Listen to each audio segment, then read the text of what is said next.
మాది GMR institute of technology deemed to be university. అది GMR గ్రూప్లో వన్ ఆఫ్ ది పార్ట్ అండి. ఇది ఈ మధ్యనే డీమ్డ్ టు బి యూనివర్సిటీ కింద కన్వర్ట్ అయింది. ఇది లాస్ట్ 25 years నుంచి కూడా క్వాలిటీ ఎడ్యుకేషన్ని ప్రొవైడ్ చేస్తుంది. సో ఈ మధ్యన ఏంటంటే డీమ్డ్ టు బి యూనివర్సిటీ అవడంతో డైరెక్ట్గా పిల్లలకి ఇండస్ట్రీ కరికులంని ఇంట్రడ్యూస్ చేయడం, what ever the next level of education ఎలా ఉంటుంది, అసలు కాంపిటేటివ్ వరల్డ్లో ఎలా సస్టైన్ అవ్వాలి, ఇవన్నీ కూడా ఇంట్రడ్యూస్ చేసాం.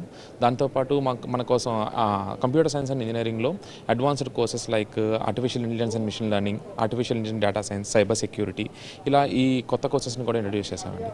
అలాంగ్ విత్ దట్ కోర్ బ్రాంచెస్లో మెకానికల్, సివిల్, ఎలక్ట్రికల్లో ఈ కంప్యూటర్ సైన్స్ని ఇంటిగ్రేట్ చేయడం వల్ల computer science with core branches కింద కూడా కన్వర్ట్ చేస్తున్నామండి.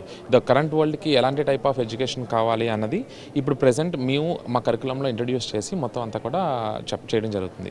లాస్ట్ 5 academic yearsలో మా క్యాంపస్లో 100% ప్లేస్మెంట్స్ జరుగుతున్నాయి.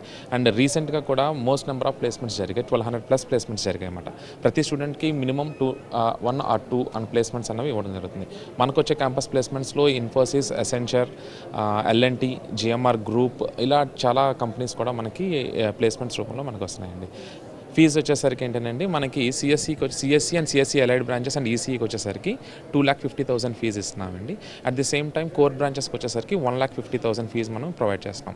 At the same time GMR డియూ యూనివర్సిటీ ఏం చేస్తుందనంటే 6 crores వరకు కూడా మనకి స్కాలర్షిప్ రూపంలో పిల్లలకి ఇవ్వడానికి చేస్తుంది. అది ఎలా రకంగా ఇస్తుందంటే కొంతమంది సెలెక్టెడ్గా మెరిట్ స్కాలర్షిప్స్ కింద 6 crores వరకు ఇస్తుంది.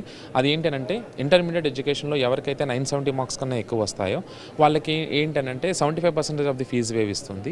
అట్ ది సేమ్ టైం ఎవరికైతే 950 to 970 మధ్యలో వస్తే వాళ్ళకి 50%, ఎవరికైతే 85 to 95 వస్తుందో వాళ్ళకి 25%, అలా మెరిట్ స్కాలర్షిప్స్ రూపంలో పిల్లలకి ఎంకరేజ్ చేస్తున్నారు అన్నమాట. సో దీని నుంచి ఏంటంటే పిల్లలు కూడా ఎవరైతే చదువుకోవడానికి ఎక్కువ ఫీజులు కట్టుకొని మంచి యూనివర్సిటీస్లో చదవడానికి ఎవరికైతే ఇబ్బంది కలుగుతుందో అవి కూడా మనం బాగా ఎంకరేజ్ చేసినట్టు ఉంటుందండి. Thank you so much.